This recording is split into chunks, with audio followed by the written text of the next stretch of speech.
Assalamualaikum warahmatullahi wabarakatuh. Halo teman-teman, perkenalkan nama saya Rahmatia Talango dengan NIM 151420017. Saya adalah mahasiswa jurusan Pendidikan Guru Sekolah Dasar Fakultas Ilmu Pendidikan Universitas Negeri Gorontalo. Nah, pada video pembelajaran kali ini kita membahas IPS kelas 4 SD dengan judul Tokoh dan Peninggalan pada Masa Kerajaan Hindu, Buddha, dan Islam. Teman-teman, jadi raja pertama yang akan kita bahas adalah Raja Mulawarman. Raja Mulawarman berasal dari Kerajaan Kotai, yaitu raja pemeluk agama Hindu yang terkenal dengan baik budinya. Raja Mulawarman menyedekahkan 20.000 ekor sapi kepada kaum Brahmana. Nah, sikap kepahlawanan dari Raja Mulawarman ini yang pertama adalah adil dan bijaksana. Yang kedua, taat menjalankan ajaran agama serta mencintai rakyatnya. Yang ketiga, dermawan. Kemudian ada juga peninggalan dari kerajaan kota yaitu Yupa. Yang kedua adalah Raja Kertanegara. Raja Kertanegara berasal dari kerajaan Singasari, raja pemeluk agama Hindu yang berhasil menaklukkan seluruh wilayah Nusantara. Nah, sikap kepahlawanan Raja Kertanegara yang pertama pantang menyerah dalam menyatukan Nusantara. Yang kedua, berani dan tegas menolak untuk tunduk kepada bangsa Mongol.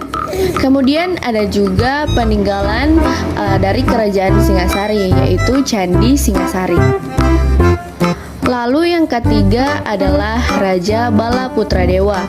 Raja Balaputradewa berasal dari kerajaan Sriwijaya, raja pemeluk agama Buddha yang berhasil membuat kerajaannya sebagai pusat perdagangan, pelayaran, pendidikan, dan penyebaran agama Buddha di Nusantara.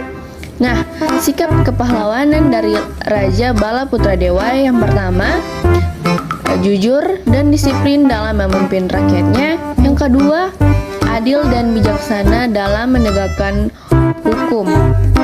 Kemudian ada peninggalan dari kerajaan Sriwijaya yaitu prasasti kedudukan bukit. Kemudian yang keempat yaitu Sultan Iskandar Muda. Sultan Iskandar Muda berasal dari kerajaan Aceh, raja pemeluk agama Islam yang berhasil membuat kerajaan Aceh mencapai puncak kejayaannya. Nah, sikap kepahlawanan dari Sultan Iskandar Muda yang pertama, adil dalam menegakkan hukum. Yang kedua, selalu mengutamakan kesejahteraan rakyatnya. Ada pula peninggalan dari kerajaan Aceh yaitu Masjid Raya Baitur Rahman. Kemudian yang kelima ada Raden Patah. Raden Patah berasal dari kerajaan Demak, raja pemeluk agama Islam yang menjadi penguasa pertama kerajaan Demak. Nah, sikap kepahlawanan dari Raden Patah ini yang pertama adalah menghormati kebebasan beragama. Yang kedua, berani melawan penjajah. Kemudian ada juga peninggalan kerajaan Demak yaitu Masjid Agung Demak. Kemudian teman-teman ada juga perjuangan tokoh kerajaan Hindu dan Buddha. Tokoh-tokoh masa kerajaan Hindu dan Buddha beserta pencapaian yang telah dilakukannya. Yang pertama adalah Raja Mulawarman. Raja Mulawarman ini sudah kita jelaskan tadi, berasal dari kerajaan Kutai di Kalimantan Timur, yaitu seorang raja yang baik budi. Nah, rakyat yang hidup di zaman Raja Mulawarman ini hidupnya sejahtera dan makmur pada masa pemerintahannya. Raja Mulawarman ini juga pernah menyedekahkan 20.000 ekor sapi kepada kaum Brahmana saat upacara keagamaan dan juga membagikan emas dan tanah kepada rakyatnya. Kemudian ada Raja Purnawarman, yaitu berasal dari kerajaan Tarumanegara di Jawa Barat, yaitu membuat saluran air untuk mengairi lahan pertanian. Kemudian memanfaatkan sungai untuk mencegah banjir. Kemudian seorang raja yang bijaksana. Jadi Raja Purnawarman ini merupakan seorang raja yang bijaksana. Nah, kemudian ada Raja Hayam Wuruk. Raja Hayam Wuruk berasal dari kerajaan Majapahit di Jawa Timur. Raja ini membawa kerajaan Majapahit mencapai puncak kejayaannya. Kemudian menyejahterakan rakyat dengan membuka lahan pertanian dan pembuatan bendungan serta saluran pengairan. Nah, rakyat hidup damai dan makmur pada saat jabatan Raja Hayam Wuruk ini karena pertahanannya yang kuat dari serangan musuh.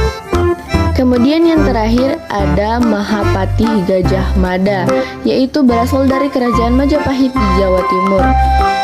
Mahapati ini adalah seorang Mahapati yang gagah berani menaklukkan wilayah lain untuk mempersatukan Nusantara loh.